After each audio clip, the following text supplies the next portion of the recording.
One of the biggest people exposing what Klaus Schwab has been doing is a man sitting in this room, Malcolm Roberts. Malcolm, could you please come to the stage?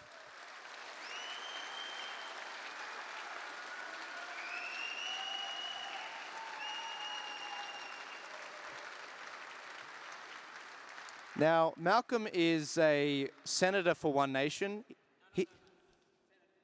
Senator for Queensland. Queenslanders first. Very important. I'm the senator for the people who are elected, our constituents. I'm not a senator for One Nation. I'm a senator for the people of Queensland and Australia with One Nation. Absolutely. Absolutely. And Australia first, Queenslanders first. You've been taking the fight in the Senate. No matter if you have the numbers for a bill or not, you've been raising awareness on issues. How do you deal with Canberra? We were there and we were at a press conference yesterday with Nigel. The place feels dead. How do you get things done? How do you raise awareness on these issues? Well, number one, I've got a remarkable leader in Pauline Hanson.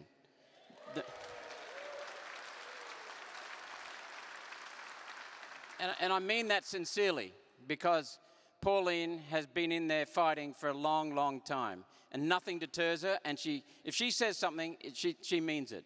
So I can trust her. If I disagree with her and I talk to her about it, she'll either say, give me your facts, in which case I'll give them to her, and she'll say, fine, we'll change our mind. Or she'll say, no, I don't agree with you. So that's wonderful. You know exactly where you stand, and she likes it when I tell her exactly where I stand. So that's the first thing. But the second thing is that we do what we think is right. That's fundamental, because then it doesn't matter what I do, I'm comfortable with it.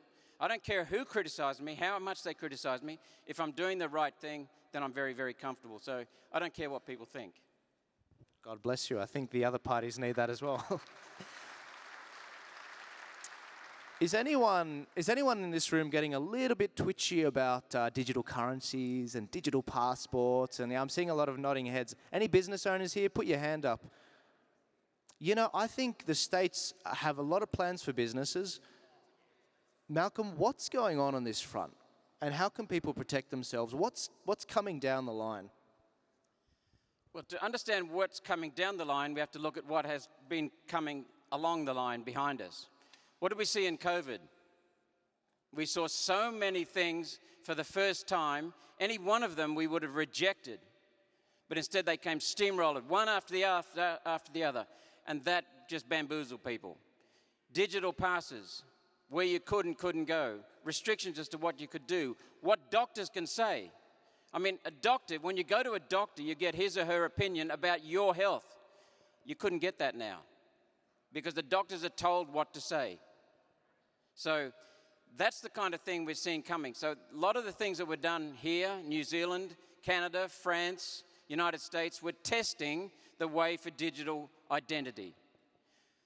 You saw the Optus Leak. Who's been involved in that? Anyone?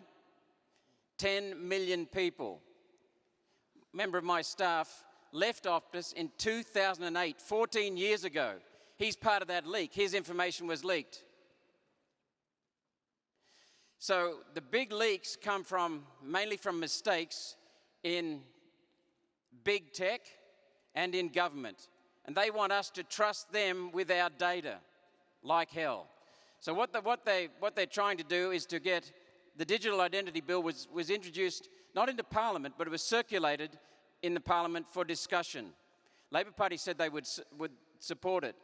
Digital Identity Bill is about taking your data, health data, travel data, social media data, purchases, finances, everything about you, and centralizing it.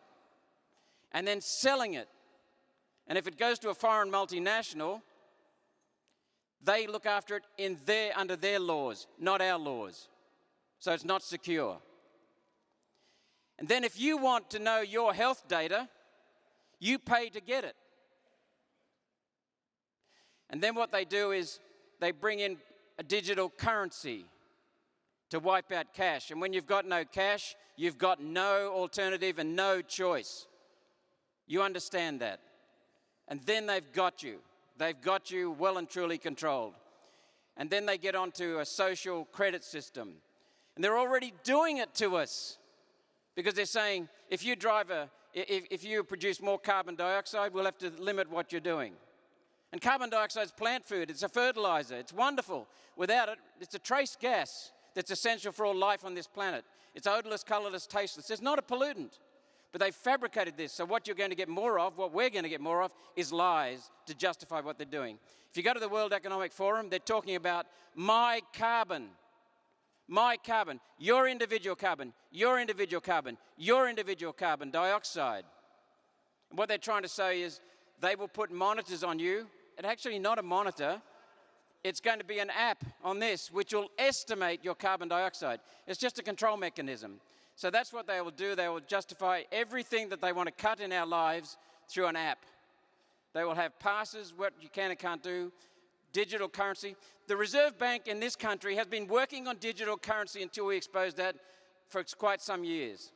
They're also working with other central banks around the world on their digital currency because they're coming up with a global digital currency. So people talked about Pauline Hanson talking about the unelected global governance from the UN that was first mooted around 1996. She belled the cat. She was ridiculed for it, but she's telling the truth. So that's what they've got coming down the line, Joel. Controls imposed. But the biggest thing of all, the scariest thing of all, is that in the past, dictators used guns. Get down on your knees, buddy. Now they don't. They use invisible systems. They use name-calling. They use labels. They use indoctrination in schools. We've got kids thinking that carbon dioxide is a pollutant. It's complete crap. This has not been going on for a few years, just like the COVID debacle, which was completely mismanaged because the health was never their concern. Their aim in COVID was to control us. That's why they made such a stuff-up of it, but they got what they wanted. So this has been underway since 1944 with the formation of the UN for that very purpose. Now, 10 years ago, I would have laughed at anyone saying that. I know that for a fact. The UN senior people have been telling us that for a number of years. Ottmar Edenhofer, Maurice Strong. Maurice Strong concocted global warming, changed that into climate change. He did it, and then guess who formed the Chicago Climate Exchange for carbon dioxide credit trading? Yes, and who was on the directorships? Maurice Strong. Maurice Strong was a crook. A crook. And he had two aims in life. He stated them. Unelected socialist global governance and deindustrialization of Western civilization. What's happening in Britain? Deindustrialization. What's happening in America? Deindustrialization. What's happening in Europe? Deindustrialization. What's happening in Australia? Deindustrialization. We're heading back to the caves, but there's one thing that's really important, and that is the people. If we wake up, that's how we can stop them. Pauline Hanson wanted a royal commission into financial services in this country. Turnbull was the Prime Minister, Morrison was the Treasurer. Morrison said 26 times, you're not getting one. Turnbull said 16 times, you're not getting one. So Pauline did a deal and got an inquiry that was called the Senate Select Inquiry into Lending to Primary Production Customers. She got that out of Turnbull. She made me the chair of that. We went out into the bush, Pauline's team and my team, and we helped the farmers put together submissions. We then held inquiries in the bush, and we loaded up all the information, and then we held the banks accountable in Sydney and in Canberra. We embarrassed them so much, here she is.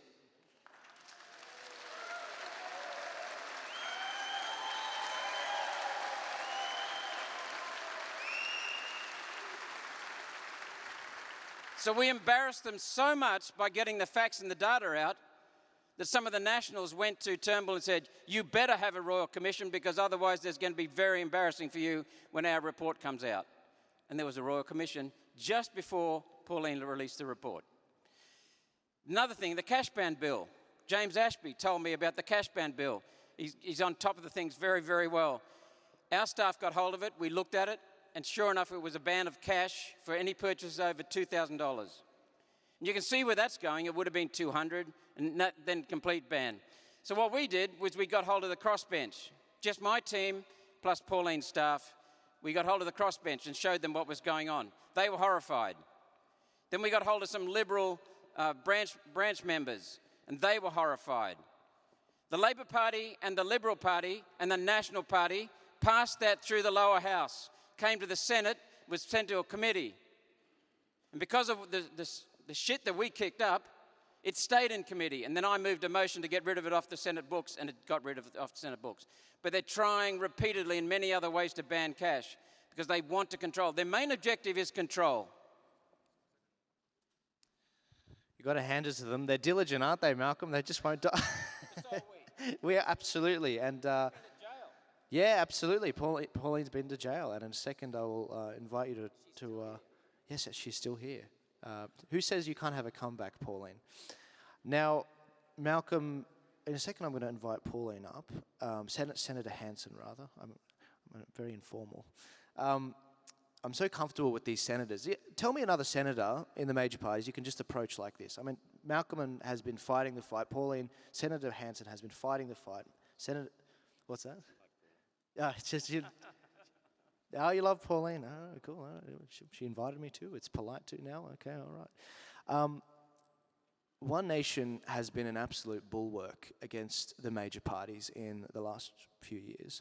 I particularly liked that time you held up the entire government agenda this year when you and Senator Rennick and Senator Antic held up the entire government agenda so they couldn't get a single thing passed in the last 5 or 6 months because they would not move on the jab.